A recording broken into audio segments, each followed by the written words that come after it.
passa isso no meu coração, irmãos, a ideia da temática, eu dou ao pastor da forma que Deus quer, a gente não está preso nisso, mas é o homem e as suas responsabilidades para essa atualidade.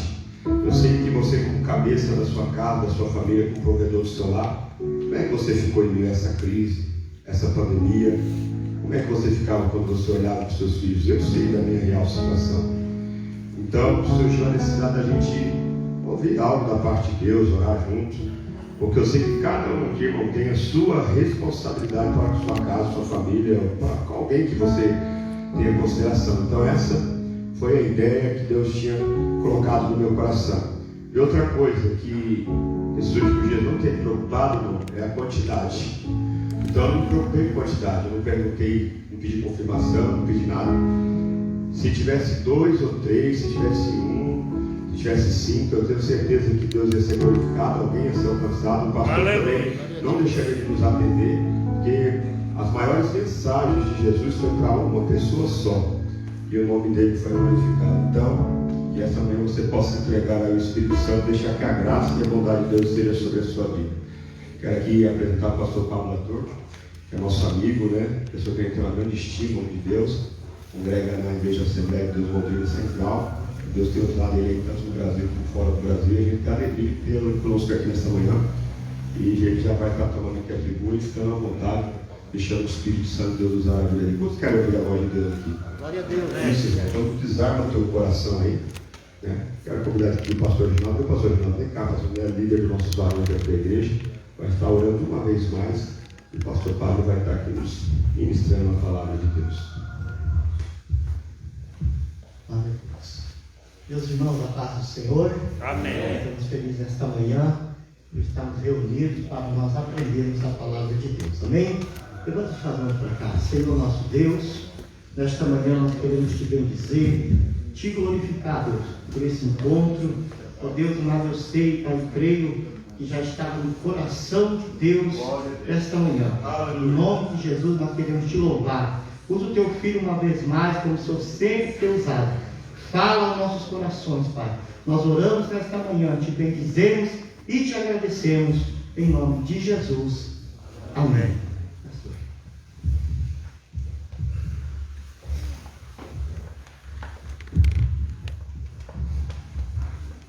Bom dia, queridos, que a graça e a paz de Jesus esteja com cada um. Com vontade, tome seu assento.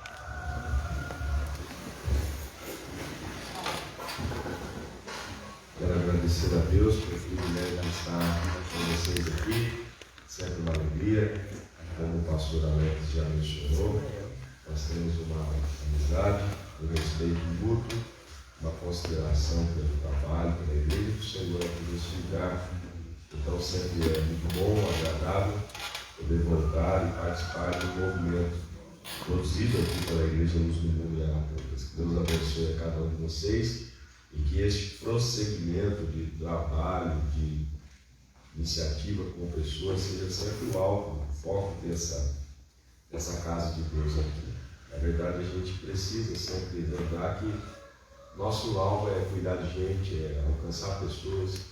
Isso é maravilhoso. Como disse o pastor Alex, uma alma de fato vale mais do que o mundo todo, não sou eu que estou dizendo, é a palavra de Deus que eu disse. Então, muitas vezes, se você deseja mudar o mundo, você talvez, olhando para a quantidade de coisas que há no mundo a ser mudadas, você diz, é impossível.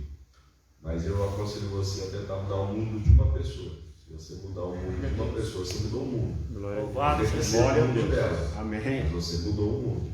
É importante que a gente sempre entenda isso. E nessa manhã, se um homem for alcançado, a gente tem a certeza de que não somente ele é alcançado, mas a sua família pode ser alcançada, o seu trabalho, as pessoas que estão no relacionamento diário com ele. Então, é importante essa iniciativa. E parece que me vem à memória o que está acontecendo também na nossa cidade, na nossa igreja.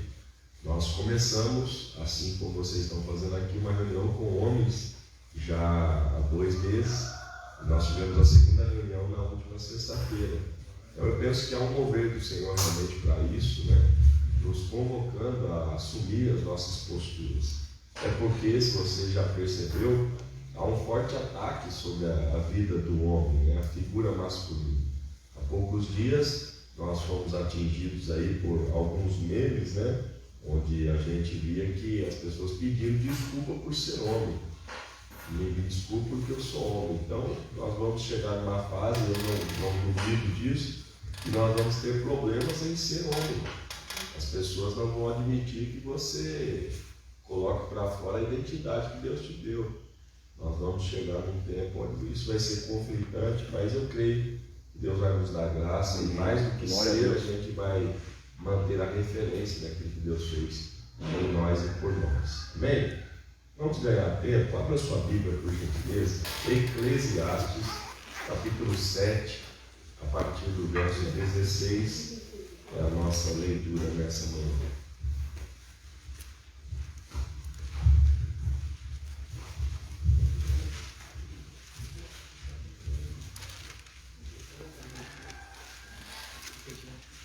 Eclesiastes, capítulo 7, verso 16. O texto diz: não sejas demasiadamente justo, nem demasiadamente sábio. Por que te destruirias a ti mesmo? Repito, não sejas demasiadamente justo, nem demasiadamente sábio. Por que te destruirias a ti mesmo? Amém? Não para sempre, lugar.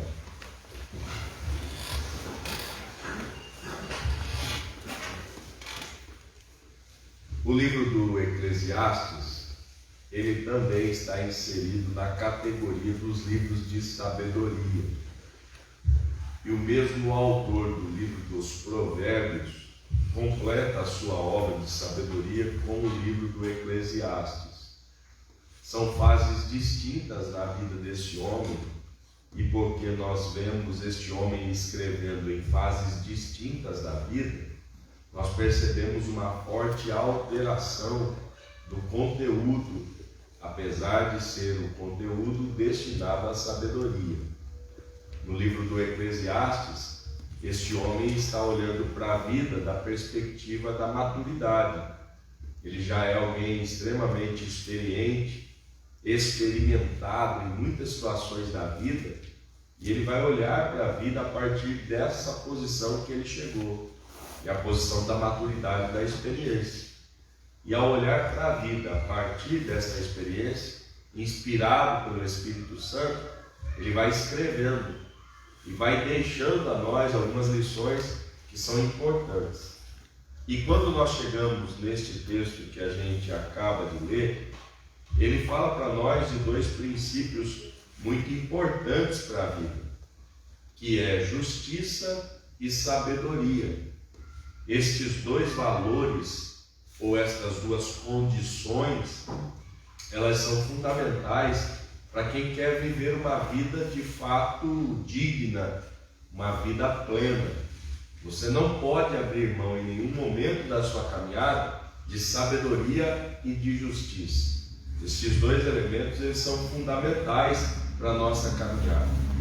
Todavia, o sábio vai dizer a nós que mesmo estes dois elementos que a gente valoriza e acredita que são importantes para a nossa vida e que jamais a gente pode abrir mão durante a nossa caminhada, estes dois elementos em demasia, em alta quantidade, ele pode ser prejudicial para nós. Então a primeira lição que a gente precisa aprender com o sábio é que muitas vezes a gente pega valores excelentes e potencializa isso no máximo, acreditando que por ser bom, a gente precisa deles na mais alta quantidade possível. Porém, a gente precisa entender uma outra verdade, que a diferença entre remédio e veneno está na dosagem. Aquilo que hoje conserta a minha vida, em alta quantidade, pode matar a minha vida. E muitas vezes nós esquecemos disso. Se você olhar para cá, o que é que tem nesse copo? Pelo menos é o que parece, água. Eu experimentei e parece que é. Eu pergunto para você, água é bom? Essencial. Você acredita que tem gente que morre dentro d'água? Mas você falou que água é bom. Só que tem gente que por conta da quantidade morre afogado. Então a mesma água que é fundamental para a sua vida, em grande quantidade, pode matar a sua vida. A mesma água que depositada em quantidades adequadas faz com que a terra produza e a gente consiga colher os frutos da terra, é a mesma água que em grandes quantidades pode acabar com aquilo que está plantado na terra. Então a primeira lição desse texto para nós é que a gente precisa ser moderado. A gente precisa ter essa condição de equilíbrio e entender que na vida até as coisas boas, até as coisas agradáveis precisam trabalhar dentro de um limite que não extrapolem e se transformem, apesar de serem boas na essência, em produtos de morte da minha vida. E muitas vezes nós vamos perdendo esse equilíbrio ao longo da vida. E o homem, ele tem muito essa característica. Nós muitas vezes temos a capacidade de focar em alguma coisa, de gostar de alguma coisa, e a gente quer fazer disso o ponto mais alto da nossa existência, e a gente canaliza toda a nossa força para potencializar isso. Tem homem que gosta de pescar. Pode ser bom, mas se você quiser ir todo dia, você pode complicar a vida. Tem gente que gosta de pedalar. Eu cheguei aqui, eu vi 2 bicicletas ali na frente, deve ser de gente daqui. Agora, se você quiser pedalar todo dia, você pode complicar a vida, a não ser que você vire um atleta e viva disso. E mesmo vivendo disso, teu corpo uma hora vai pedir descanso. Tem homem que gosta de trabalhar, e trabalho é muito bom. Só que se você só pensar em trabalho, sua vida corre risco, você pode ter problema. Tem homem que gosta de dinheiro, e dinheiro é bom. Só que se você gostar em demasia, ele vira teu senhor. E a Bíblia diz que isso pode ser nocivo para a tua vida. Porque se ele virar teu senhor, ele substitui o senhorio de Cristo. E aí já não é uma guerra mais para dizer se o dinheiro é bom ou ruim. A guerra agora é para saber quem é o Deus da minha vida. Porque se o dinheiro assume, Jesus vai embora. Se Jesus vai embora, eu estou em crise. Então cuidado, você precisa adotar para a sua vida a moderação. E nesse texto, a gente vai ver que o sábio vai dizer para nós que justiça e sabedoria excessiva gera destruição. Então, o que a gente pode entender por justiça excessiva? Aquele que é justo em demasia pode destruir a si mesmo. O sábio não está dizendo que justiça é ruim. Ele está dizendo que o justo em excesso pode se complicar e se autodestruir. Como é que a gente entende esta fala do sábio e aplica isso para a nossa vida? A primeira coisa importante para se entender é que justiça excessiva pode estar associada a uma incapacidade de admitir erros. Gente que é justo em excesso tem extrema dificuldade de admitir erros, tanto pessoais como de quem perto dele está. E isso pode destruir a nossa vida. Por quê? Se tem algo que eu e você ao longo da vida vamos presenciar em nós e em quem nos cerca, é o erro. E se você for justo em demasia, se você estreitar o caminho de tal forma que dificilmente até você passa, isso vai destruir e não construir a sua vida. E muitas vezes nós temos homens que trabalham dessa forma. Eu não admito erros. E porque não admite erros, sofre com isso. Mas nem a gente que tenta ser justo em demasia consegue só acertar na vida. Então quem é justo excessivamente passa a não ter essa capacidade de admitir os seus erros e de admitir os erros de quem está à sua volta. E existem dois processos interessantes aqui. O justo em demasia, porque ele não consegue admitir erros. Quando ele erra, ele faz um esforço sobrenatural para tentar transformar seu erro em acerto e justificar sua postura. É gente que diante do erro diz assim: não, mas eu estou fazendo isso porque é assim que eu pensei e assim que eu tentei. E todo mundo em volta está dizendo: cara, mas está errado. Só que porque você não admite erros, você vai lutar com muita força para convencer as pessoas de que você tem a razão. E isso dentro do ambiente de um lar é nocivo, é problemático, porque daqui a pouco os filhos não suportam mais, a esposa não suporta mais, os pais não suportam mais, os amigos não suportam mais. Porque quem não é capaz de admitir erros porque é justo em excesso, vai sempre tentar estar num patamar de acerto. Sempre vai ser ele a pessoa que vai estar com a razão. Isso é complicado demais. O que é o justo em excesso? É gente que não admite que as coisas ou alguma coisa fuja do seu domínio. Você já percebeu que tem gente que sempre quer estar no controle das coisas? Não, aqui quem manda sou eu, aqui quem faz sou eu, aqui quem dá a última palavra sou eu. Você vai se complicar, irmão. Pastor, mas a Bíblia diz que eu não sou o cabeça do lar? A Bíblia diz. Só que a mesma Bíblia que diz que eu e você somos cabeça do lar, é a Bíblia que diz que o nosso amor tem que ser semelhante ao amor de Cristo. Aleluia. E o amor de Cristo é um amor sacrificial. Aleluia. É um amor que se entrega em favor, em prol do outro. Você é cabeça, mas não está na posição de mandar. Você é cabeça para amar e, se preciso for, se doar. Aleluia. E nós temos hoje uma grande complicação, porque os homens cristãos acham que o fato de estar na posição de cabeça é para que tudo esteja no seu domínio e para que tudo seja no seu controle. Você, irmão casado que me ouve aqui, eu quero deixar algumas perguntas para a sua reflexão. Sua esposa tem a senha do banco que você tem conta? Amém. Sua esposa tem um cartão de crédito que ela pode usar? Não. Ou ela precisa ficar ligando para você para fazer tudo na vida? Para pagar qualquer coisa, ela precisa ficar chamando você. Não, pastor, porque eu trago dinheiro e aí eu controlo isso aqui, é o dinheiro que eu ganho. Mas você ganha esse dinheiro para quem? Porque a ideia não é quem ganha, é ganha para quem. Porque se você está ganhando esse dinheiro para você e você não consegue dar autonomia e capacidade dos outros usufruírem, meu conselho a você tenta viver sozinho. Agora, se você está ganhando para alguém, que é a tua casa, a tua família, meu conselho a você divida essa responsabilidade e esse privilégio com quem com você convive.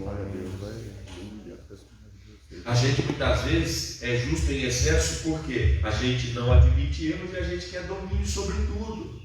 Então tem homens que dizem assim: eu trabalho, então eu mando nisso aqui. Irmão, para você ser o que você é, tem gente dando suporte em todas as áreas da vida. Aleluia. Solitário a gente nunca chega em lugar nenhum. E muitas vezes a gente quer ter esse domínio. E aí tem esposas que estão morrendo. Por quê? Porque o marido não abre mão para nada. Não investe em nada, não dá autonomia para nada. Ah, pastor, mas se eu der autonomia, ela gasta igual uma condenada, vai me falir. Deixa eu dizer, se a tua esposa tem esse perfil, a culpa não é dela, a culpa é sua. Porque você é o cabeça da casa. Se o corpo está agindo mal, é porque a cabeça é ruim. Senta com ela, senta com a sua família, conversa, divide situações, constrói esse entendimento. Aí a gente quer que os outros se comportem bem, mas a gente não tem a função de cabeça de instruir. Se você está aqui nessa manhã, você precisa ter essa percepção. Você não pode estar nesse controle como gosta. E homem gosta do controle. Já percebeu? Normalmente a gente chega em casa, senta e o controle da TV vem para onde? Na nossa mão. A gente curte o controle. Mas isso não pode ser algo em excesso na minha vida. Deixa eu dar um conselho para você casado daqui. Aprenda a dividir. Divida suas contas. Divida seu dinheiro. Divida seu dia a dia. Compartilhe essas decisões. Só tem mulher assim. Chame seus filhos. Sente com eles. Bata um papo a respeito da condição. Seus filhos não precisam, irmãos, viver no desespero. Será que eu posso pedir? Será que seus filhos têm que ter autonomia e saber? Pai, isso aqui custa caro? Custa, filho. Ok, já entendi, pai. A gente precisa construir isso. A gente precisa ter esse domínio da situação, mas ao mesmo tempo compartilhar isso. Então, em nome de Jesus, se a tua esposa não tem a senha do banco que você tem em conta, faz isso depois dessa reunião. Peça um cartão para ela, entregue para ela e diga assim: olha, eu confio tanto em você que eu não quero só deitar na cama e fazer sexo com você. Eu quero que você seja tão gestora da nossa vida como eu tenho intimidade para deitar na cama e ter uma noite de sexo com você. Porque se a mulher com quem você consegue deitar para ter uma noite de sexo não é capaz de ajudar você a gerir a sua vida financeira, eu não entendi mais o que é casamento, o que é divisão de vida. Em nome de Jesus. A gente precisa tomar esses cuidados. Terceira coisa de gente que é justa em demasia é gente que corrige em excesso. Corrigir é algo necessário na vida. Agora, quem é excessivamente justo procura muitas vezes corrigir com excesso. E o que é corrigir com excesso? É corrigir a tal ponto que ao invés de gerar conserto, gera morte. Você até vai corrigir, mas corrige com tanta força que ao invés de dar a oportunidade de um recomeço acertado, você mata aquilo que deveria recomeçar. Ou seja, a sua correção não foi correção, foi extermínio. Você não somente matou o erro, você matou quem errou. Então, corrigir em excesso é fruto de alguém excessivamente justo. Então, deixa eu dizer uma coisa para você: a correção, ela nunca é para a morte do que erra, é para a morte do erro. E se você quiser matar o erro, você precisa dar a oportunidade do que errou, recomeçar e construir sobre o anterior erro um acerto. Então, a correção é a destruição do erro e uma preparação de base para a construção do acerto. Quem corrige em excesso destrói tanto o erro quanto o que errou. Então deixa eu dizer uma coisa: será que a gente, no decorrer da vida, não é excessivamente justo a ponto de condenar não só o erro daquele que errou, mas o próprio que errou? E aí vai uma palavra também para aqueles que estão aqui e são solteiros. Muitas vezes a gente olha para os nossos pais e a gente diz assim: eles erraram, eles falharam. Deixa eu dizer uma coisa para você que é solteiro aqui ainda e é filho: se tem uma coisa que você vai errar enquanto for pai. Até porque você vai construindo isso enquanto cria, enquanto cuida, enquanto se relaciona. Não há um curso que prepare alguém para ser pai, até porque ele está sendo pai de um indivíduo. Ou seja, de quem ele cuida é alguém especial, diferente de todos os outros que existem na face da terra. Existem princípios básicos? Existem, mas existe uma gama de diversidades relacionadas ao indivíduo. Eu tenho uma filha de 21 anos, e depois de 8 anos eu tenho um filho que vai fazer 13. Eu talvez poderia dizer, durante 8 anos eu me preparei para ser pai do segundo. Só que quando o segundo nasceu, ele é completamente diferente da primeira. Então eu estou de novo aprendendo a lidar com um ser humano diferente. Ou seja, eu fui pai durante 8 anos e esse curso preparatório me deu algumas bases, mas não todas. Por quê? O elemento do qual eu sou pai agora pela segunda vez é completamente diferente do primeiro. Então são novos aprendizados, são novas posturas, são novos entendimentos. Então, quando você corrige em excesso, você pode matar. E aí você diz assim: pastor, como é que eu consigo o equilíbrio do mais ou do menos? Quando é que eu sei quando é muito e quando é pouco? De acordo com o indivíduo que você se relaciona. Por exemplo, como eu disse a você, eu tenho a minha filha. E se eu corrijo a minha filha com energia, ela me olha sério e responde, tá bom. Para o meu filho, se eu chegar usando a mesma força, a hora que eu dar a primeira palavra, já escorre uma lágrima aqui do canto. Pronto, acabou. Não tenho o que fazer.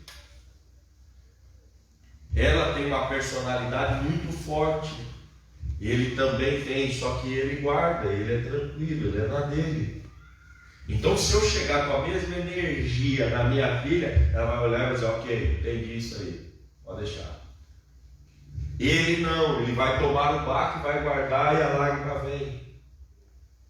Então eu preciso entender que eu posso corrigir a ambos, mas a dosagem para um tem que ser diferente do outro. E aí, como eu estava dizendo, você, filho, precisa entender isso. Porque às vezes um erro do pai, a gente pune esse pai em excesso. Você diz assim, meu pai não vale nada, meu pai não presta, meu pai não me ama, meu pai não cuida de mim como eu gostaria, meu pai não tem carinho por mim, e não é isso. Você está punindo ele, corrigindo ele em excesso, porque você foi atingido por um erro que ele cometeu. Entenda isso, assimile esse erro e procure não punir seu pai a ponto de matá-lo no seu coração. Mas destrua o erro e faça desse erro um exemplo para você, quando for pai, se Deus permitir, não repetir com seus filhos. Então, correção em excesso, ela mata o erro e mata quem errou. Então, deixa eu dizer uma coisa para você, irmão casado, cuidado. Às vezes, uma correção nossa dentro do lar pode matar o sentimento de uma esposa. Uma correção nossa dentro do lar com um filho pode matar esse filho, a ponto de destruir sonhos, projetos. E eu vou te dar um exemplo que marcou muito minha vida. Durante minha vida pastoral, eu comecei a atender muita gente, muita gente. Era um volume muito considerável de atendimento. E aí eu falei assim, eu preciso de ajuda para tentar compreender um pouco mais essa questão humana. E fui até fazer curso, estudar um pouco sobre isso, para tentar entender um pouco mais. E logo nessa fase de tentar me preparar, de estudar um pouco, de ler um pouco sobre isso, chega um rapaz na igreja. E quando ele chegou com uma irmã da igreja. Uma irmã da igreja trouxe ele porque ele trabalhava junto com ela. E ela me chamou e disse, pastor, esse menino aqui, ele precisa de ajuda, ele quer mudar de vida. E quando eu olhei para aquele moço, ele tinha os cabelos compridos, ele já usava maquiagem, ele tinha já o estereótipo muito parecido com uma mulher. Eu olhei e disse assim, tá, mas que tipo de ajuda ele quer? Aí ela falou, ele não falou, ela falou assim, pastor, ele quer mudar de vida mesmo, completamente, radicalmente. Ela falou assim, eu não sei o que fazer, eu estou trazendo para o senhor resolver. Falei, vamos fazer o seguinte, você pode ir lá na secretaria da igreja, a gente conversa com calma. Hoje aqui no culto, talvez eu não consiga te dar toda a atenção que você precisa. E aí conversamos um pouco ali, marcamos e ele foi na secretaria da igreja. E durante uns 3 dias, né, que ele foi lá na secretaria da igreja, ele pouco falava, ele só respondia o que eu perguntava. E aí, na 4ª vez que ele foi, eu perguntei a ele, falei, meu amigo, me diz uma coisa, por que é que você começou essa experiência diferente daquilo que Deus gerou você para ser? Quando é que você começa essa experiência homossexual? Aí ele baixou a cabeça e aí quando ele levantou, eu percebi que ele já tinha ganhado confiança, ele ia falar. Ele me disse assim, pastor, eu vou dizer uma coisa a você. Eu tive um pai e esse meu pai, todas as vezes que olhava para mim, porque eu tinha mais 6 irmãs e brincava muito com elas. Nós morávamos no sítio, não tinha gente perto. Eu só tinha minhas irmãs para brincar. E porque eu brincava muito com elas, todas as vezes que meu pai chegava perto, ele me chamava de um nome, me depreciando. Você já imagina o que é. E ele disse: isso foi mexendo no meu coração, isso foi me magoando de tal forma, que quando eu completei 15 anos, eu disse assim: ele fala toda vez que eu sou isso, e eu não sou. Mas agora eu vou ser, para envergonhar ele diante dos amigos dele. Aí ele falou: a minha primeira experiência, pastor, homossexual, foi aos 15 anos. E eu não fiz questão alguma de esconder. Eu fiz isso e queria que todo mundo soubesse que meu pai teve vergonha de mim. Ele falou: sabe qual foi o cúmulo, pastor? É que depois que a coisa começou a ficar complicada, um dia ele me mandou fazer uma coisa dentro da plantação, dentro da roça, como eles dizem. Ele falou: eu entrei dentro da plantação que ele tinha para fazer uma coisa lá no lugar onde ele mandou. Ele falou: e daqui a pouco eu começo a perceber que está queimando a plantação. Ele falou: eu achei estranho, porque não vi nada, não vi nenhuma situação de perigo. Quando entrei, ele falou: eu saí correndo, dei a volta pelo outro lado e fui meio que olhando a fumaça e fui me desviando. Quando eu saí e eu vi a movimentação, meu pai tinha posto fogo na plantação. Ele falou: eu entendi que ele queria me matar. A partir daquele dia eu fui embora de casa. E aí mergulhei nesse mundo. E já faz anos que eu não volto para minha casa e vejo meu pai. Só que essa dor não sai do meu coração, pastor. E é por isso que eu quero ajuda. Eu não sou isso que eu estou vivendo. Mas eu sofri tanto lá que gerou isso aqui em mim. Quando eu ouvi aquilo, eu entendi, irmãos, que às vezes a correção em excesso mata de tal forma que a gente cria esse tipo de situação. Em nome de Jesus, o que é que você tem produzido dentro da sua casa? O que é que você tem produzido como filho? O que é que você tem produzido como marido? Será que não está extremamente rigoroso esse ambiente lá?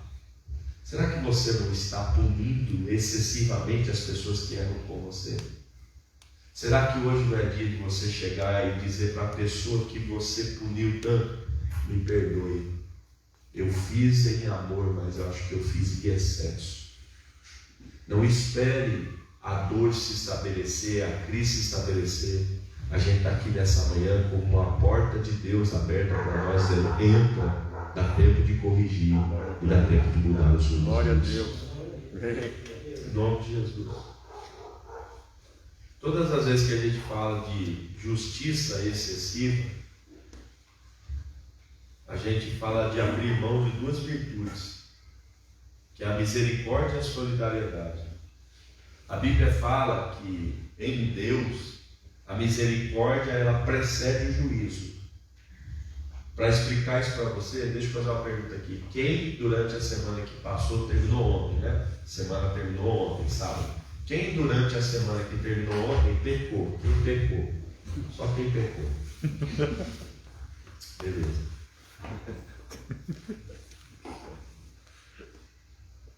Aí deixa eu perguntar para você. A Bíblia diz que o salário do pecado é o quê? A morte. A morte. E que Deus ele vai punir o pecado, sim ou não?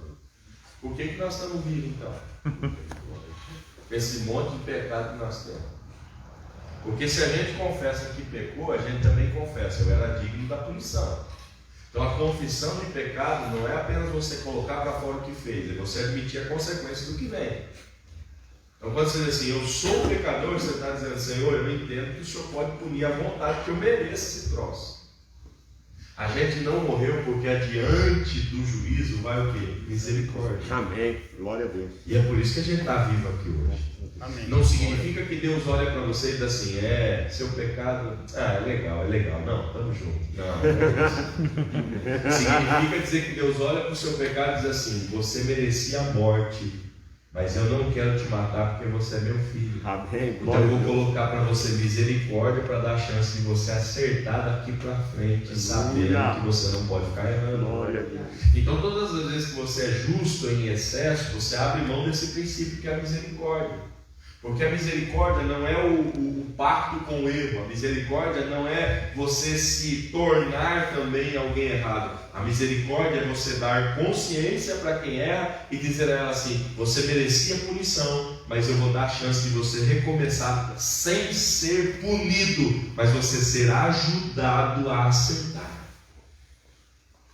Todas as vezes que a gente pune em excesso, é justo em excesso, você abre mão da misericórdia. E se você abrir mão da misericórdia, você abre mão também de um outro elemento, que é o quê? Solidariedade. O justo em excesso, ele abre mão desses dois princípios. Ele abre mão da misericórdia e ele abre mão da solidariedade. E o que é a solidariedade? A gente acha que solidariedade é fazer o bem para o outro. Quando na verdade solidariedade não é apenas fazer o bem para o outro. Solidariedade é aceitar o outro apesar daquilo que ele é. E muitas vezes nós não conseguimos isso. A gente não tem essa ideia. A gente não consegue entender isso. E aí a gente quer continuar exigindo sempre que o outro seja de acordo com a forma que a gente estabeleceu. E aí quando você é justo em excesso, você abre mão disso, da solidariedade, olhar para o outro e dizer assim: você é assim, cara. Eu entendi, você é esse cara, compreendi. E eu vou, em amor, me adaptar à sua vida, ao seu jeito, ao seu estilo de ser. Como eu disse a você, tem gente muito extrovertida, tem gente muito forte, mas tem gente muito simples, tem gente muito tranquila. E você precisa ser solidário, entender que isso é parte da pessoa e entender que precisa aceitá-la dessa maneira. O justo em excesso tem essa incapacidade. Por quê? Porque ele quer que tudo seja feito do seu jeito. E aí ninguém pode ser diferente. E aí ninguém pode não gostar do que ele não gosta. Complica a vida. Então a solidariedade abre espaço para você aceitar o outro como o outro de fato é. Irmão, deixa eu dizer uma coisa para você. Na igreja isso é um exercício fenomenal. Porque aqui não é igual a arca de Noé. Tem bicho de tudo quanto é jeito. Só que uma coisa interessante, foi Deus que colocou todo mundo dentro. Amém. E ele falou: todo mundo precisa chegar lá naquele lugar salvo. Glória a Deus. Aleluia. Então não entrou na arca por mérito, entrou na arca porque Deus mandou entrar. E ele tinha um propósito: levar todo mundo vivo do outro lado. E essa convivência tem que ser pacífica lá dentro. Então, em nome de Jesus, irmão, a gente precisa ser solidário. Eu falo, se você chegar na minha casa, você vai perceber essa diferença claramente. Minha esposa tem uma personalidade totalmente diferente da minha. Ela é a parte boa da família. Ela é a parte que não se estressa, ela é a parte que sempre está sorrindo, ela é a parte que dificilmente você vai ver brigando. E eu preciso ser solidário, eu preciso entender isso como parte dela e assumir isso para mim. Então, todas as vezes que você é justo em excesso, você abre mão de misericórdia e solidariedade. Amém? E sabedoria excessiva? O que é uma sabedoria excessiva? Porque, vamos ser sinceros, seria legal que as pessoas olhassem para nós e dissessem: cara, você é sábio demais, hein? Porque uma coisa é inteligência, outra coisa é sabedoria. Tem muita gente inteligente que não é sábia. Então, o que é sabedoria? Sabedoria é a capacidade, e de forma básica eu gosto de definir isso, é a capacidade de usar todo o conhecimento que você tem, ainda que seja pouco, para administrar situações que fogem do seu controle. E com sabedoria você usa todos os seus recursos e coloca isso em equilíbrio. Então, sabedoria não é inteligência. Tem gente extremamente inteligente, mas que não é nada sábio. E aí ele não consegue pegar a inteligência que tem e administrar uma situação que está diante dele. O sábio é aquela pessoa que muitas vezes até é pouco inteligente, mas ele pega todos os recursos que tem e coloca isso em ação e administra as situações, e a coisa se equaliza e vai embora. Então, o que é sabedoria excessiva? Sabedoria excessiva afeta duas coisas importantes: a nossa capacidade de ouvir e de refletir. O sábio em excesso, ele flerta com a arrogância, porque ele nunca acha que está errado. O sábio em excesso, ele é aquele cara que nunca para ouvir alguém do lado. Por quê? Ele sabe que o jeito dele é o certo. Você já conhece alguém que diz assim: não, faz do meu jeito que dá certo? Você já viu aquele cara que sempre a última palavra tem que ser a dele? Nós vamos fazer um evento de homens aí. Aí ele chega: não, vamos fazer um evento de homens aqui mesmo.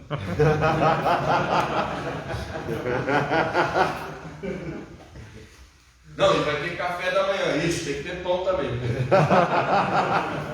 A gente sabe, cara. Mas ele se sente, ele é sábio em excesso, que ele flerta com a arrogância. Não ouve, não reflete, não para ter uma opinião, não para para o contraditório. Irmão, e deixa eu lhe dizer, a gente precisa do contraditório. Porque o contraditório, ele não é apenas uma oposição, o contraditório é a vista de um outro lado. Então deixa eu dizer uma coisa para você, irmão, me ouça por favor. Do seu ponto de vista, você nunca vai estar errado. Vou repetir. Do seu ponto de vista, você nunca vai estar errado. Agora, tem outro ponto de vista. E aí, irmão, no ponto de vista do outro, você pode estar muito errado. Porque você está olhando aqui e você está dizendo assim, essa parede ela é branca com uma mancha de cimento aqui. Esse é o meu ponto de vista. É o meu também. Pode ter alguém do outro lado da parede dizendo não tem mancha nenhuma. Você está dizendo tem, burro. Você é um cego, você precisa ir no oculista, no oftalmo, porque tem, eu estou vendo aqui. E a pessoa está do outro lado da parede, olhando a parede pintadinha, bonitinha, acabada. E você está dizendo assim, você está errado. E a pessoa está dizendo, não, mas eu estou vendo aqui. É que do seu ponto de vista, você nunca vai estar errado. Agora, a vida não é feita só do seu ponto de vista. A vida é feita de muitos outros pontos de vista. Pastor, quer dizer que do ponto de vista estabelece a verdade? Não. Não é isso que eu estou dizendo.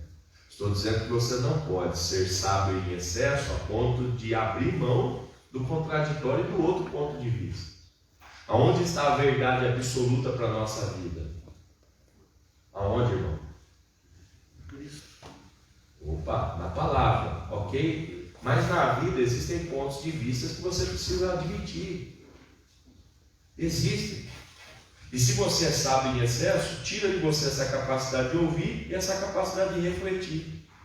Isso pode destruir sua vida, sabe por quê? Quem é sábio em excesso nunca ouve, nunca reflete, nunca aceita o contraditório, nunca abre mão da sua posição, porque sempre acha que está certo, vai viver uma experiência da solidão.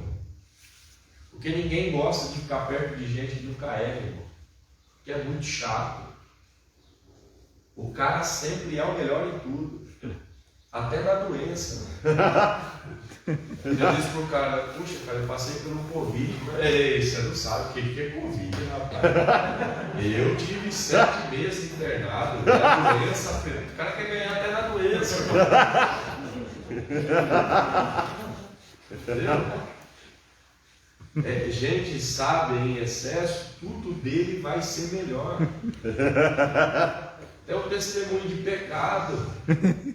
Pode ler, não, irmão, Jesus me salvou. Isso, você não sabe de onde Jesus me salvou. Aí começa uma competição. E se você entender que o cara é assim, é só você dar corda. Você diz assim, eu fui bêbado. Eu usei droga.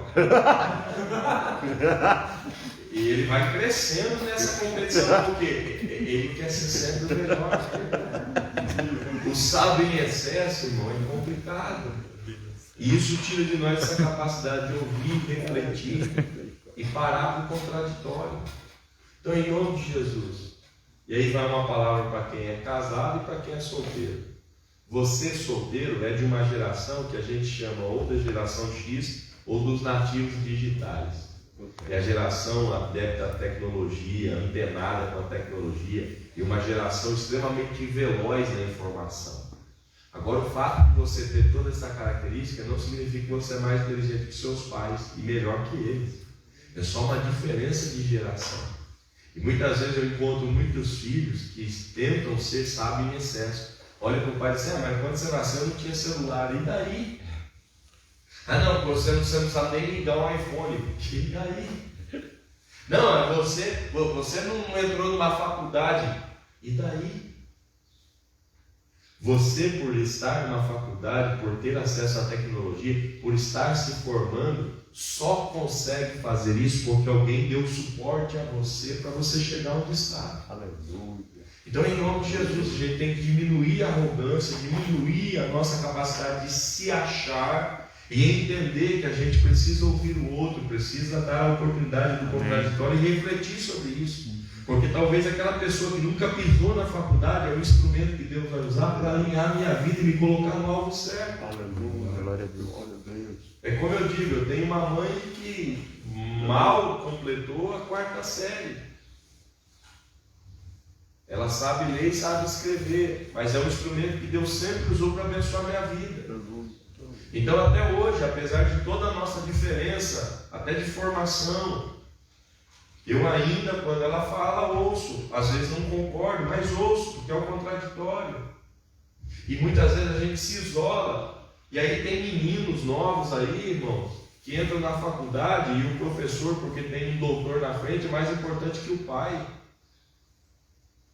Tem gente, irmão, porque entra num espaço aí e vê um PhD em alguma coisa, ou vê um empresário fulano de tal, acha que o patrão é mais importante que a família. E aí você só quer trafegar nessa esfera do conhecimento, da importância, do status. Em nome de Jesus, você é um homem que Deus quer tratar nessa manhã, nesse aspecto. Aleluia! Você precisa ouvir pessoas, você precisa refletir, você precisa de humildade. Glória a Deus. Amém? Amém. Se os excessos prejudicam a gente precisa de uma vida então marcada por equilíbrio, temperança e domínio próprio. Todo homem precisa disso. E o que a gente precisa entender? Que a vida sempre é marcada por pressões mesmo. Irmão, se você quiser viver uma vida tranquila, você pode fazer a opção por viver vida vazia. Isso é perigoso. Vamos abrir um confessionário aqui. Você já percebeu que não é fácil a vida mesmo? Você já parou de perceber? Não é simples. Pô, trabalha, é casa, é conta, é estudo, é filha, é mulher. A gente vive cercado de pressão, irmão. É a esposa do lado dizendo, você não me dá atenção. Aí é o seu patrão dizendo, mas você tem que produzir. Aí vem o pastor da igreja, mas você tem que ser fiel a Jesus. Aí você fala, meu Deus do céu, o que é que eu faço? Aí vem seus filhos assim, pai, nós precisamos de você. Aí vem a sociedade dizendo assim, mas você é um homem bruto, você é um ignorante, você precisa ser mais sensível. Aí você fala, meu Deus, é pressão demais. Aí vem o Covid, fecha, abre, perde serviço, ganha serviço. Você fala, meu Deus, onde é que nós vamos parar? É muita pressão na vida. Aí você diz assim, pastor, eu queria viver uma vida sem pressão. Você está querendo viver uma vida vazia. Porque as pressões que são difíceis de administrar, mas são um sinal para nós de que apesar do peso, a gente tem alguma coisa. Se a sua família te cobra, é um peso que você tem, mas ao mesmo tempo você pode dizer, eu tenho uma família que eu posso me relacionar com ela. Se a igreja te cobra, se o pastor te cobra, é porque você tem uma família de Deus preocupada com a sua vida espiritual e quer que você vença. Ou seja, as pressões da vida também são um sinal de que a gente tem alguma coisa. Então, qual é o segredo da vida? É você tentar, de alguma forma, equilibrar essas pressões e não ceder ao quê? A polarização. Porque o problema não é eliminar a tensão, o problema é ceder para uma delas. E aí você viver uma vida fora do equilíbrio. Ou seja, se a igreja puxar você para cá, você entendeu o quanto você pode ir. A família puxa você para lá, o quanto você pode ir. Para quê? Para manter o equilíbrio entre todas as pressões que você sofre na vida. A ideia não é eliminar a pressão e a ideia não é ir para um lado só. A ideia é ser puxado de todos os lados e conseguir manter o equilíbrio. Então, como é que a gente pode fazer isso? Primeiro, você precisa ter uma base sólida, irmão. E aí deixa eu dizer uma coisa para você, homem. Tem um segredo na vida que é para todo mundo. Em que você está apoiando? Você está alicerçado em quê? Você pode escolher base sólida, mas pode escolher base menos sólida. Pastor, qual a diferença? Base sólida, mais trabalho. Base menos sólida, mais rápido. Você precisa optar ou por agilidade ou por sustentação. Você precisa optar por esperteza ou por sabedoria. Por quê? Porque a Bíblia traz para nós esse princípio. Quando Jesus termina o Sermão do Monte, ele diz assim: você pode botar sua casa na rocha e botar sua casa na areia. E vamos ser sinceros, irmão, se tem alguém da construção aqui, sabe o que eu vou dizer? Até você encontrar a rocha, tem que escavar, tem que vai fundo, gasta tempo, gasta dinheiro, gasta estrutura, gasta. Em contrapartida, quando termina, está sólido. Pôr sobre a areia, da perspectiva do negócio, é muito mais rápido. Por quê? Você não precisa de fundação, você não precisa cavar, é só você jogar em cima e edificar. Só que tem uma coisa, quando terminar, está vulnerável. Então a ideia nossa hoje é em que base nós estamos sustentados. Porque se você estava sustentado sobre o dinheiro, talvez nessa pandemia esse dinheiro foi embora e você se arrebentou. Se você estava sustentado numa posição, talvez essa posição foi embora com esse tempo, você se arrebentou. Agora, se você estava sustentado em Cristo, apesar do movimento das águas que chegam até nós, dos ventos que vêm sobre nós, a gente tem uma certeza: eu continuo de pé, apesar de tudo que acontece. Qual é a sua base? Porque deixa eu dizer uma coisa para você: se você é um crente só de frequentar cultos, talvez vai dar ruim para a sua vida, irmão. Você vai vir para a luz do mundo uma vez na semana, mas vai morrer e vai trombar com a escuridão do capeta. Mas eu fui na luz do mundo uma vez por semana. Mas não vale a pena ver uma vez por semana aqui na luz do mundo e não sustentar a vida no Cristo da luz do mundo. Aleluia. Em que base você está alicerçado? Porque se você é apenas um religioso que se encontra com a religião uma vez por semana, você nada mais é do que um religioso vazio, que cumpre protocolos externos, mas o coração está vazio. Nessa manhã Deus traz a gente aqui e diz para você: você pode ser trabalhador, você pode ser honesto, você pode ser dedicado, pai de família, você pode ser o que você quiser. Só tem uma coisa que você não pode abrir mão: não é a sua força que te sustenta, tem uma base que te apoia. Ou ela é sólida ou ela não é sólida. E qual é a base sólida? O Cristo que morreu por mim. Aleluia! Glória a Deus! A gente precisa alicerçar a nossa vida em Cristo, irmão. Glória a Deus. Isso precisa ser verdade para nós.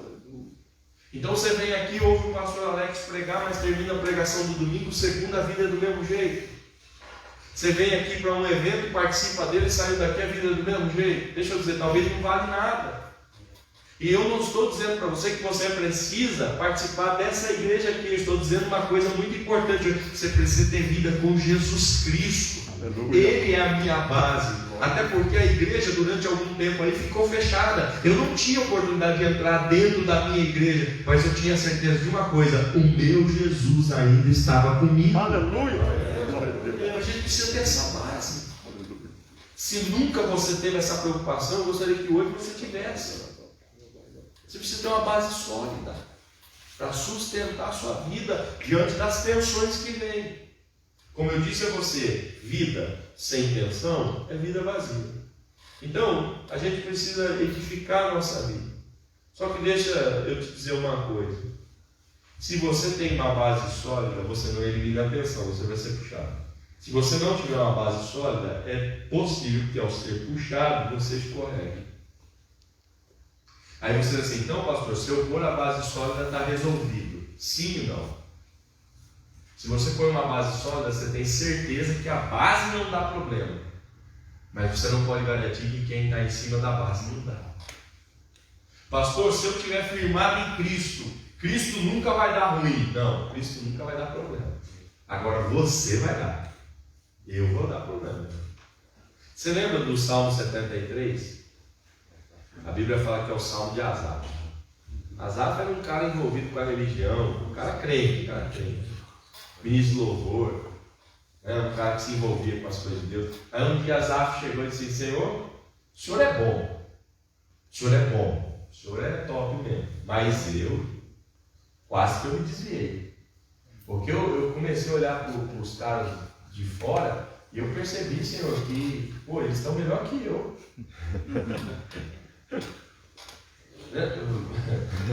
Não sei se já aconteceu. Não sei se já aconteceu contigo isso. Não sei. Mas quem aqui é casado com a mulher não trai a mulher? Quem aqui? Agora nessa hora, né? Até quem é solteiro levanta.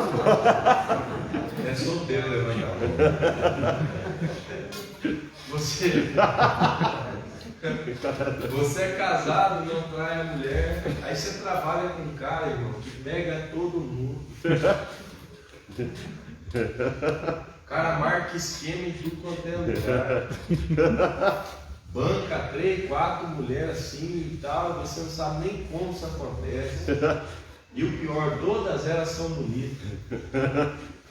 E você olha em casa, às vezes, você fala, puxa, não tá muito assim.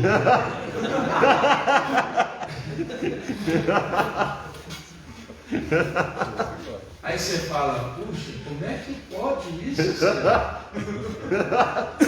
E aí às vezes você encontra o cara com a família dele, o cara que é um prostituto, e a esposa, os filhos, tudo sorrindo, feliz. E você sabe a história, você fica olhando e fala, meu Deus, eu chego em casa, é uma guerra, todo mundo reclamando. E olha só o cara. Aí se não bastasse, irmão, você chega de boleto, não sabe como que paga, o cara para carro zero, vai com a Apativa, passa fim de semana. Está revelando. E você, irmão, o máximo que você consegue dar uma volta em Arapongas a pé. Porque a gasolina está cara e você está meio sem grana. Irmão, tem hora que a gente dá problema. Aí Asaf teve esse problema, falou assim, eu comecei a olhar para os caras de fora, os caras estão melhor que eu. E eu estou tentando ser justo, ser inocente, estou tentando ser fiel. E os caras prosperam, Senhor, os caras parecem que nem sofrem para morrer, o cara morre feliz. O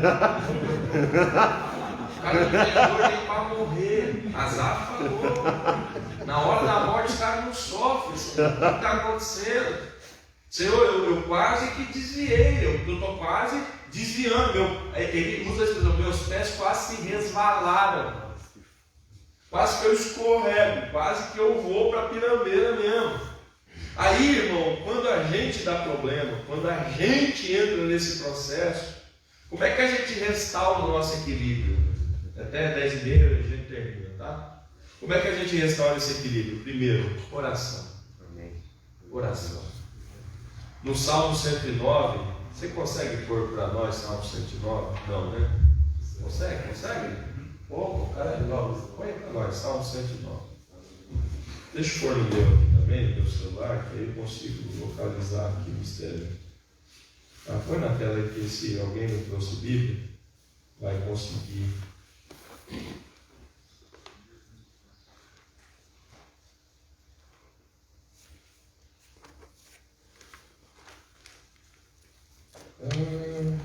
Antes. Olha o que ele vai dizer.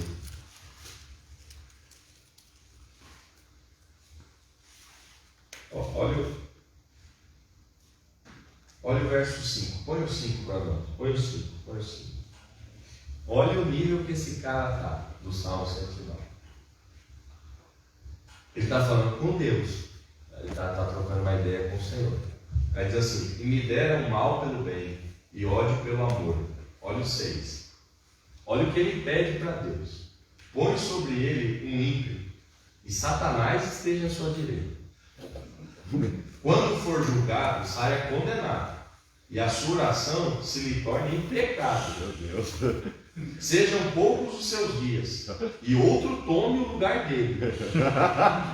Olha só, se ele tiver uma empresa, que o outro seja o dono. Vai para o outro. Sejam órfãos os seus filhos, e viúva sua mulher. Senhor, mata ele. Sejam vagabundos e pedintes os seus filhos, e busquem pão fora dos seus lugares desolados. Lance o credor mão de tudo quanto tem, e despoje os estranhos do seu trabalho. Não haja ninguém que se compadeça dele, nem haja quem favoreça os seus órfãos. Desapareça sua posteridade, seu nome seja apagado na seguinte geração. Esteja na memória do Senhor a iniquidade dos seus pais, e não se apague o pecado de sua mãe. Antes estejam sempre perante o Senhor, para que faça desaparecer a sua memória da terra. Porquanto não se lembrou de fazer misericórdia, Antes perseguiu ao homem aflito, ao necessitado, para que pudesse até matar o quebrantado de coração. Visto que amou a maldição, ela lhe sobrevenha. E assim como não desejou a bênção, ela se afaste dele. Assim como se vestiu de maldição como sua roupa, assim penetre ela nas suas entranhas, como água, e em seus ossos como azeite. Seja para ele como a roupa que o cobre, como o cinto que o cinge sempre. Seja este o galardão dos meus contrários, ou dos meus inimigos da parte do Senhor, e dos que falam mal contra a minha alma. O cara estava macho. Irmão, pensa que oração. O Senhor mata ele. Os filhos dele, o Senhor faz mendigo, tudo eles. Senhor, fala uma coisa, Senhor. Que ele perca a empresa, que ele nunca mais trabalhe, que os filhos dele não consigam nem estudar, que eles vivem tudo moleque de rua. Olha a oração do cara. Aí depois que ele pede tudo isso para Deus, que ele vem falando com Deus, vem agoniado, vem estressado. Aí ele chega no verso de número 21, aí ele diz assim: mas tu, ó Deus, ó Senhor, trata comigo por amor do teu nome, porque a tua misericórdia é boa. Livra-me, pois eu estou aflito e necessitado, e meu coração está ferido dentro de mim. Vou-me como a sombra que declina, sou sacudido como um gafanhoto. De jejuar estão enfraquecidos os meus joelhos, e a minha carne emagrece. E ainda lhe sou opróbrio, quando me contemplam, movem as cabeças. Você percebe que ele vem numa ira. Aí de repente ele diz: mas tu, Senhor. Aí ele começa se humilhando, se humilhando, se humilhando, se humilhando. Sabe o que a oração faz com a gente? Coloca a gente de novo na posição que a gente nunca deveria ter saído. E deixa eu dizer uma coisa para você: não é o quanto você ora, é até quando você ora. Porque tem gente, irmão, que ora a vida inteira, mas a oração não produz efeito. Tem gente que dobra o joelho 5 minutos, a alma é apaziguada, sua vida é transformada. Quer um conselho? Pode se levantar da oração, você já está pronto para viver. Porque tem gente que fica 1 hora e essa 1 hora não impactou a vida. Aí você diz assim: mas eu orei, mas não saiu transformado na relação com Deus. Porque a ideia não é o quanto eu oro, a ideia é até quando eu oro. E até quando eu devorar, até quando meu coração voltar ao equilíbrio. Quando o equilíbrio chegar, levante-se da oração, porque você está pronto para continuar vivendo na presença de Deus. Glória a Deus. Oração. Segunda coisa que restaura o equilíbrio: palavra. Palavra. Se você se desequilibrou, vai para a palavra. O problema nosso é que a gente não deseja a palavra. E Pedro tem uma citação que eu gosto muito, eu amo esse texto. Ele diz assim: gente, vocês devem desejar a palavra como um recém-nascido deseja o leite. Tem alguém aqui que tem neném recém-nascido? Filho pequeno? Não. Pô, mama ainda? Filho? Está tomando leite ainda? Ele chora quando dá fome? Ou ele já pede? O jeito que a gente sabe, o jeito que pede, né? Isso. Mas ele já dá um sinal. Quantos anos tem? Tem 1 ano. 1 aninho, 1 aninho. Deixa eu dizer uma coisa para você. Quando ele tiver com fome, que ele quiser mamar essas coisas, oferece para ele uma BMW. Você acha que ele topa? Ele sabe que é BMW? Não. Mas eu pergunto para você: o que vale mais, uma BMW ou uma mamadeira de leite? Não, vai para ele. Para ele. Esse leite que você está dando para esse leite. Que é esse leite que vale mais? Vou importar umas latas dela. O que é que vale mais em valor é a BMW. Só que o seu filho com fome, se você oferecer a BMW, ele nem pergunta quanto vale. Porque para ele isso é sem valor. Porque tudo que ele quer é o leite que mata a fome. Se você chegar para ele e disser assim: filho, você está com fome, ó, vamos fazer uma coisa: o pai não te dá o leite, mas o pai te dá um apartamento na Gleba Palhano, em Londrina, lugar muito bom, valorizado.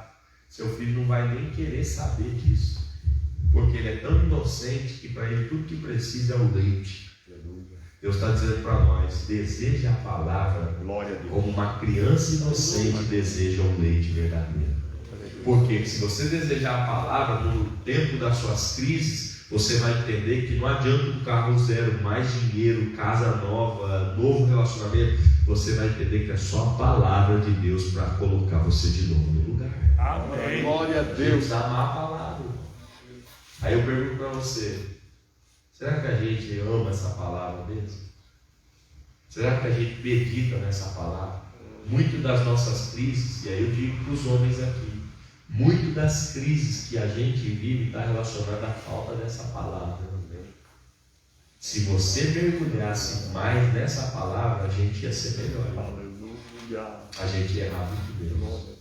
Terceira coisa que ajuda você a equilibrar novamente: jejum.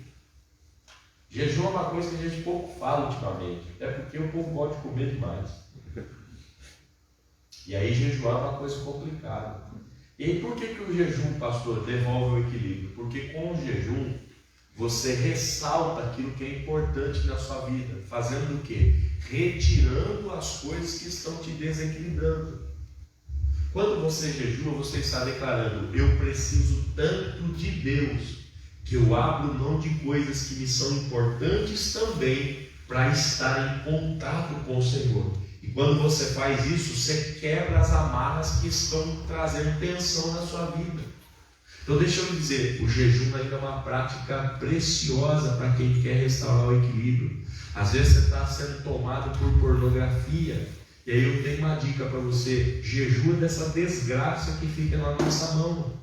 Pastor, a pornografia está me consumindo. Eu ouvi um testemunho uma vez de um rapaz que estava lutando para vencer pornografia. Foi atendido por um pastor, e o pastor deu a ele um conselho: faz o seguinte, meu filho, só pega esse celular na mão nos ambientes onde existe coletividade.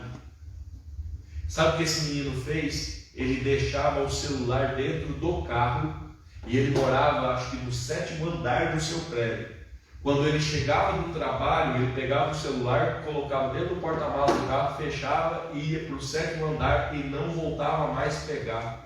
Só no outro dia pela manhã, quando ele estava indo para o trabalho, ele abria o porta-malas, pegava o celular e ia para o trabalho.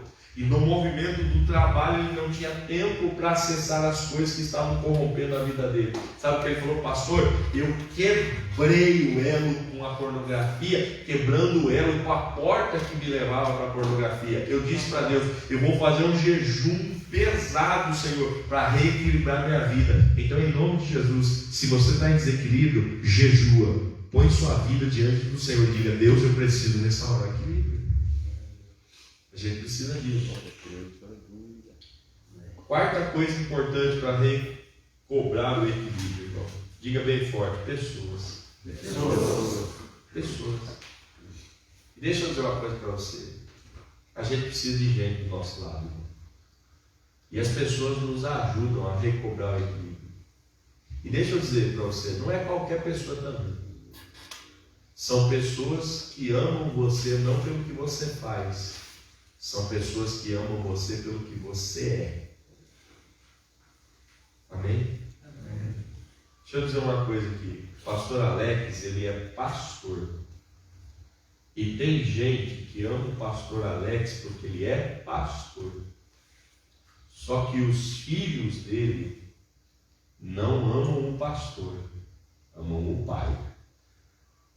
A esposa não ama o pastor, ama o marido. E outra, o pastor, ele se apresenta em vários momentos da vida, mas a gente é muito mais marido e pai do que pastor. Porque o maior tempo da nossa vida é passado com essas pessoas. Então deixa eu dizer uma coisa para você. Se o pastor Alex não pregar nessa igreja, a igreja pega um outro pastor e põe aqui para pregar. Por quê? Porque a igreja pode ter um outro pastor. Agora, os filhos dele não podem ter outro pai. A esposa dele não pode ter outro marido. O que Deus deu é o Alex. Então, quando a gente estiver em desequilíbrio, a gente precisa ouvir pessoas que não nos amam por aquilo que a gente faz, mas amam a gente por aquilo que a gente é. Porque deixa eu dizer, tem gente que ama você porque você é um grande profissional, só que o trabalho que você faz, outro pode fazer. Agora, o que você é dentro da sua casa, só você pode ser. Só você pode ser o filho que é, só você pode ser o pai que é, só você pode ser o marido que é. Então, em nome de Jesus, ouça estas pessoas. Quando você tiver em desequilíbrio, se aproxime dessas pessoas e tenha a possibilidade de ouvi-los, de entendê-los, de receber o retorno que eles vão te dar, porque isso vai trazer equilíbrio para você. Porque talvez você esteja no momento profissional mais lindo da sua vida, mas o resto da sua vida está tudo destruído.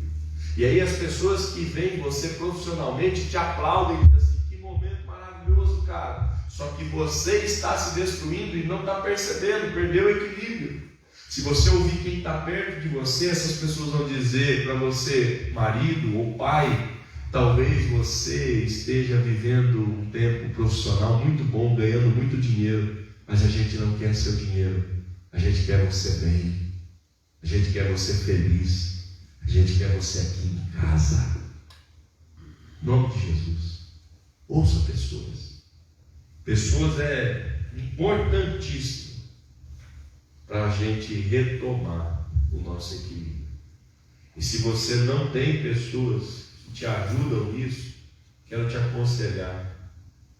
Procure alguém.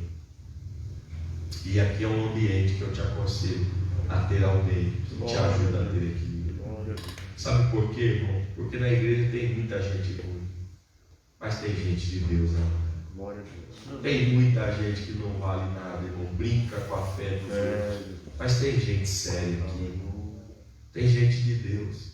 E essa reunião de homens, como foi dito, não é só para você vir para um culto, é para você começar a entender que Deus tem gente aqui do seu lado, para estender a mão para você e dizer: cara, se você precisar de ajuda, conta comigo. Ou se você precisar vencer alguma coisa na sua vida, eu estou aqui para te ajudar. Se você precisar de um conselho, eu quero ser essa porta de bênção na sua vida. E eu tenho certeza, você vai retomar o equilíbrio, vai viver melhor e vai viver para a glória de Deus. Amém? Fique de pé, por favor.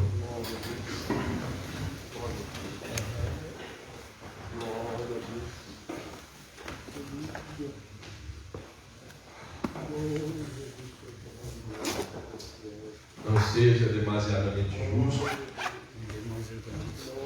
nem demasiadamente sábio, porque você se autodestrói fazendo isso. O equilíbrio é fundamental para mim. E para ter equilíbrio eu preciso ter uma base muito sólida, confiável, que nas tensões da vida não vai me deixar sem amparo. E Jesus é essa base sólida. A gente precisa de Jesus na nossa vida.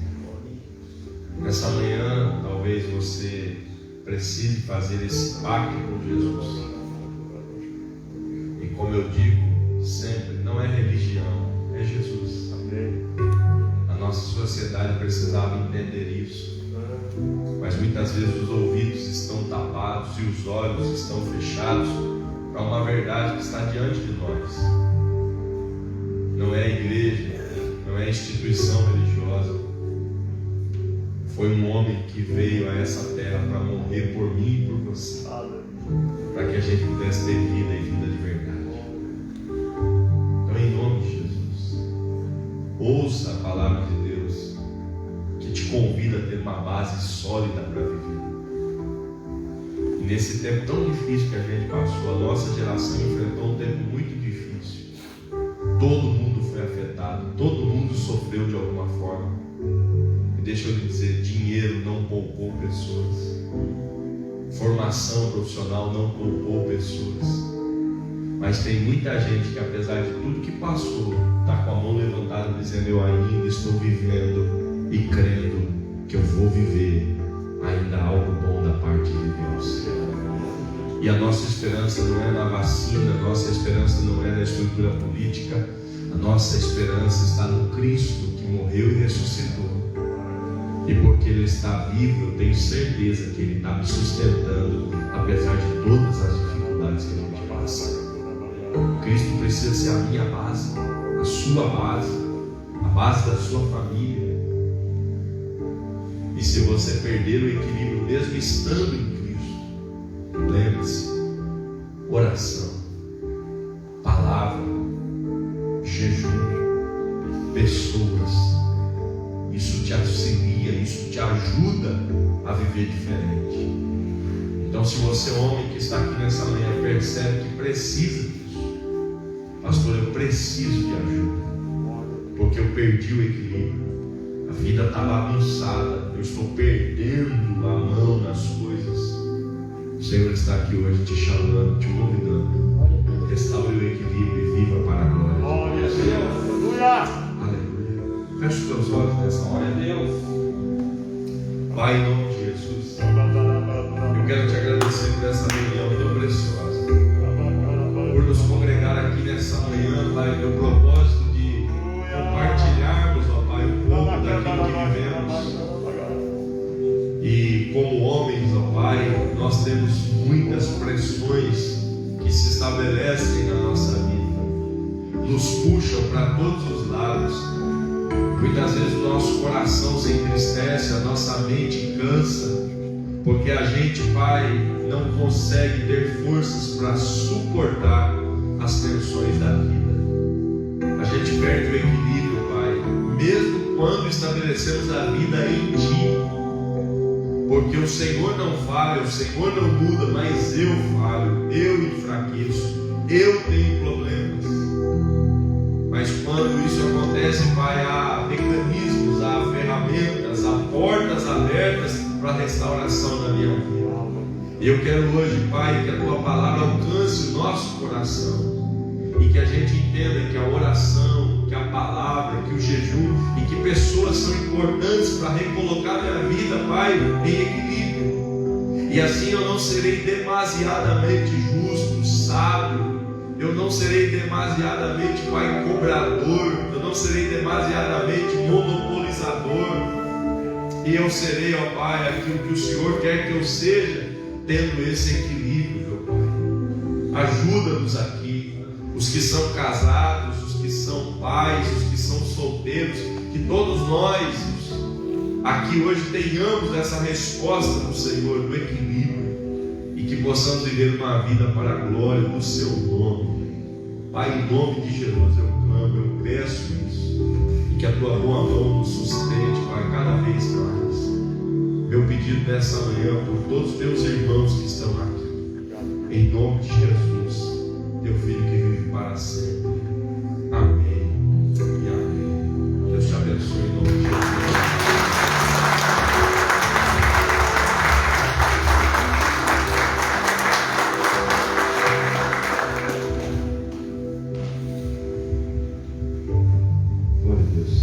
Quantos foram abençoados aqui essa manhã? Palavra.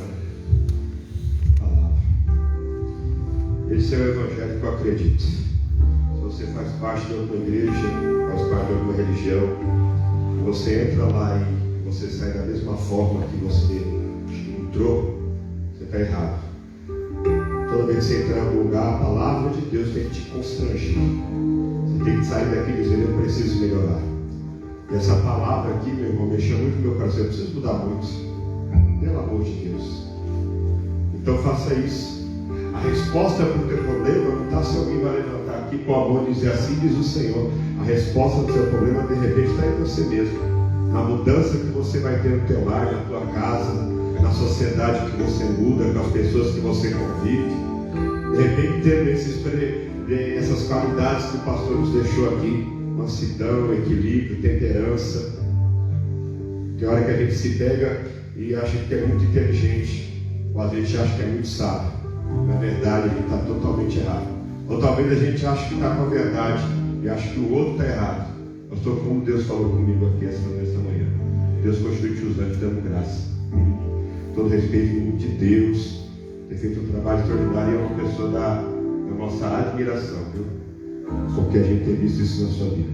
Que Deus abençoe todos os irmãos, nossos irmãos lá do Colômbia, Deus abençoe, do Flamengo, Deus abençoe.